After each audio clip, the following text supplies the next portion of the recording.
بسم اللہ الرحمن الرحیم۔ السلام علیکم ورحمۃ اللہ وبرکاتہ۔ میں ہوں محمد صادق اور آپ دیکھ رہے ہیں صادق ٹی وی یوٹیوب چینل۔ قربانی کرنے والے کے لیے بال، ناخن اور زیر ناف وغیرہ بال نہ کاٹنے میں کیا حکمتیں ہیں؟ کیا قربانی کرنے والے کے لیے یہ حکم فرض ہے، واجب ہے یا مستحب ہے؟ ام المؤمنین حضرت ام سلمہ رضی اللہ تعالی عنہ سے مروی ہے کہ آپ صلی اللہ علیہ وسلم نے ارشاد فرمایا، جب ذوالحج کا پہلا عشرہ یعنی پہلے 10 دن شروع ہو جائے اور تم میں سے کسی کا قربانی دینے کا ارادہ ہو تو وہ بال، ناخن یا کال کا کچھ حصہ نہ کاٹے جب تک قربانی نہ دے دے۔ ایک روایت میں یہ صراحت بھی موجود ہے کہ ذوالحج کا چاند طلوع ہوتے ہی ان چیزوں سے رک جائے۔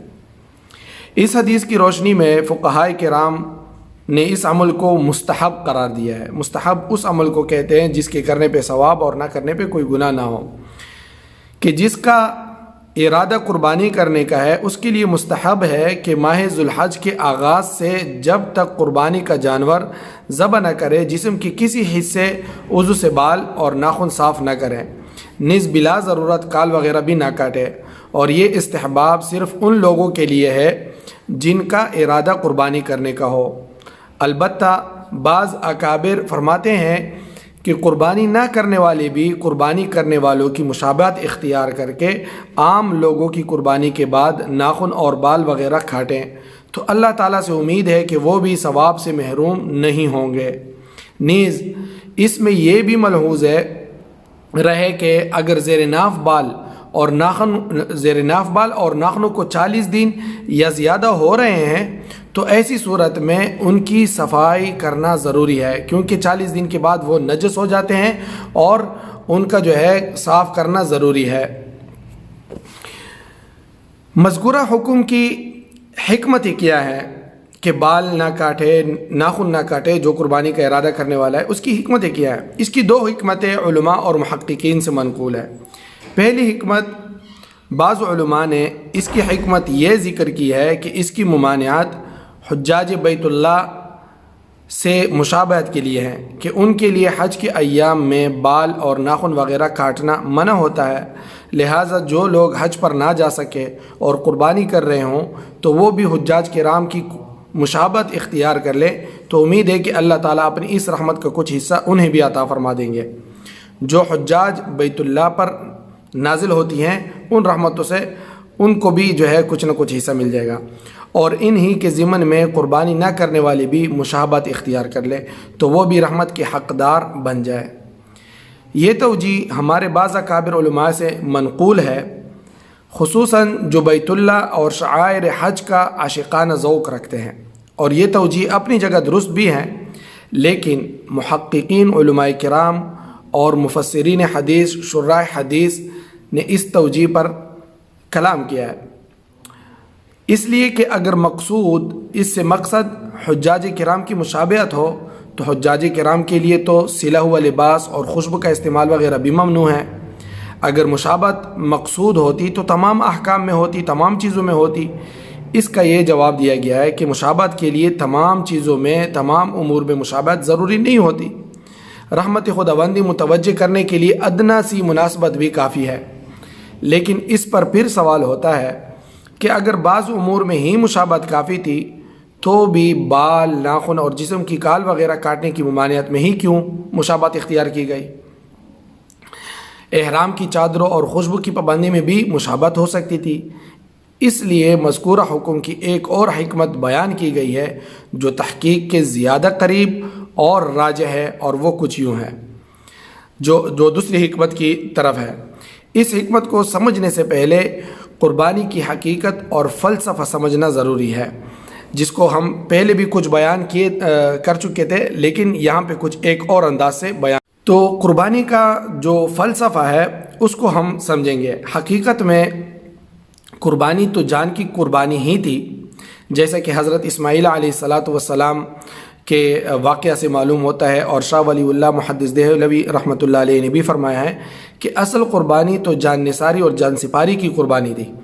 اللہ تعالیٰ نے اپنی بے پایہ رحمت سے یہ قربانی جان سے ٹال کر مال کی طرف منتقل کی۔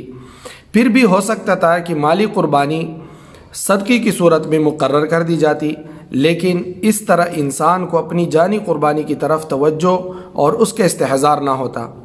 اس غرض کے لیے ایسی مالی قربانی مقرر کی گئی جس میں جانور قربان کیا جائے، تاکہ مالی قربانی میں بھی جانی قربانی کی مشابہت موجود ہو، اور معمولی احساس رکھنے والا انسان بھی بوقت قربانی یہ سوچے کہ اس بے زبان جاندار کو میں کس لیے قربان کر رہا ہوں، اس کا خون کیوں بہا رہا ہوں۔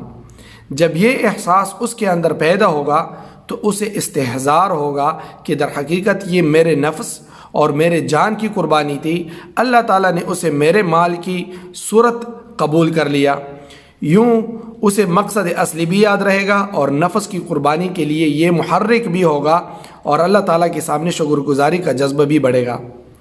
یکم ذی الحج سے بال اور ناخن وغیرہ نہ کاٹنے کی راجح حکمت کیا ہے؟ واضح حکمت اس میں کیا ہے کہ یکم ذی الحج سے نہ کاٹے۔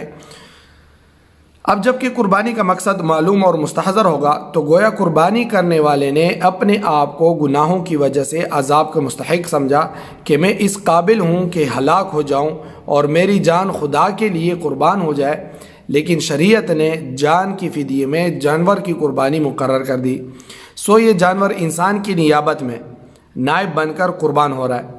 تو قربانی کے جانور کے ہر جز قربانی کرنے والے کے جسم کے ہر جز کے بدلے ہیں۔ قربانی کے جانور کا جو بھی جز اور اندام ہے وہ قربانی کرنے والے کے جسم کے ہر جز کے بدلے میں ہے۔ لہٰذا جس وقت جانور قربانی کے لیے خریدا جائے یا قربانی کے لیے خاص کیا جائے، اس وقت انسانی جسم جس حالت میں ہو، مختص کردہ جانور اسی انسانی جسم کے قائم مقام ہو جائے گا، اور جانور قربانی کے لیے خاص کرنے کے بعد جسم کا کوئی جز، بال، ناخن، کال وغیرہ کاٹ کر کم کر دیا گیا تو گویا مکمل انسانی جسم کے مقابلے میں جانور کی قربانی نہیں ہوگی، جبکہ جانور انسانی جان کا فدیہ قرار دیا جا چکا تھا۔ لہٰذا مناسب معلوم ہوا کہ قربانی اور نزول رحمت کے وقت انسانی جسم کا کوئی عضو و جز کم ہو کر اللہ تعالیٰ کی رحمت اور فیضان الہی کی برکت سے محروم نہ رہے، تاکہ اس کو مکمل فضیلت حاصل ہو اور وہ مکمل طور پر گناہوں سے پاک ہو۔ اس لیے نبی کریم صلی اللہ علیہ وسلم نے مذکورہ حکم دیا ہے۔ یکم ذی الحج مقرر کرنے کی وجہ کیا ہے؟ اس کے لیے قریب ترین کسی زمانے کا تعین کیوں ضروری نہیں تھی کہ جو مثال کے طور پر عید کے قریب ہو، قربانی کرنے کے قریب ہو؟ یہ بھی تو ہو سکتا تھا کہ ہر شخص جب اپنا جانور خریدے یا قربانی کے لیے خاص کرے تو اسی وقت سے اسے ناخن یا بال کاٹنا منع ہو، لیکن دین اسلام نے زندگی کے ہر معاملے میں نظم و ضبط اور نظام پر زور دیا ہے۔ دین کی عبادات سے لے کر انفرادی اور اجتماعی احکام کو دیکھ لیا جائے، غور کرنے پر ہر حکم میں نظم واضح نظر آئے گا، نظم اور ضبط واضح نظر آئے گا۔ لہٰذا نظام کا تقاضا تھا کہ قربانی کرنے والے تمام مسلمانوں کے لیے ایک وقت مقرر کر کے نظم قائم کر دیا جائے۔ اس کے لیے ایک قریب ترین مدت مقرر کی گئی۔ پھر یہ بھی ہو سکتا تھا کہ عید الاضحیٰ سے ایک آدھ دن پہلے وقت مقرر کر دیا جاتا، لیکن اس کے لیے ذو الحج کا چاند مقرر کیا گیا، اس لیے کہ قربانی کی عبادت کا تعلق عید الاضحیٰ اور حج کی عبادت سے ہے، جیسے کہ رمضان المبارک کے روزوں کے بعد عید الفطر ہے۔ عید الفطر رمضان المبارک کے روزوں کی وجہ سے ہے، اور اسلام نے شرعی احکام کو اوقات کے ساتھ جوڑا ہے اور ان کا مدار قمری مہینے یعنی جو چاند کے مہینے پر اور تاریخ پر رکھا ہے۔ چنانچہ رمضان المبارک چاند دیکھ کر شروع اور چاند دیکھ کر ختم ہوتا ہے۔ ذی الحج کا چاند دیکھتے ہی حج کی تیاری تقریباً اختتام کو پہنچتی ہے، اور ذی الحج کے چاند سے عید الاضحیٰ کا دن اور صحیح وقت متعین ہوتا ہے۔ لہٰذا قربانی کا تعین میں بھی ذی الحج کے چاند کو دخل ہوا۔ نیز ضمنی طور پر اس بات کی ترغیب بھی دے دی گئی کہ مسلمانوں کو چاہیے کہ وہ قربانی کا جانور کچھ ایام پہلے لے کر پالے، تاکہ ان سے انسیت یعنی محبت اور انس پیدا ہو، قائم ہو، اور اس انسیت کے قائم ہونے کے بعد قربانی کرنے سے نفس کی قربانی اور جان نثاری کی جذبات مزید ترقی پائیں۔ اس طرح جانور جو ہے جلدی لے کر اس کی خدمت کرنے اور بال ناخن وغیرہ نہ کاٹنے سے جو میل کچیل کی کیفیت ہوگی، تو اس سے جو ہے انسان کو اپنی حقیقت کی طرف، اپنی حقیقت کی طرف بھی دہیان ہوگا اور تواضع اور عاجزی کی ترقی بھی بنے گی۔ تو یہ تھا جو ہے بال کاٹنے نہ کاٹنے اور جو ہے ناخن وغیرہ نہ کاٹنے میں اس کی جو حکمت ہے وہ یہ چیزیں تھی۔ اللہ تعالی ہمیں عمل کرنے کی توفیق نصیب فرمائے۔ دوستو صادق ٹی وی کو سبسکرائب کرنا مت بھولیے، ویڈیو کو لائک کریں، شیئر کریں اور کمنٹ سیکشن میں اپنے رائے کا اظہار ضرور کریں۔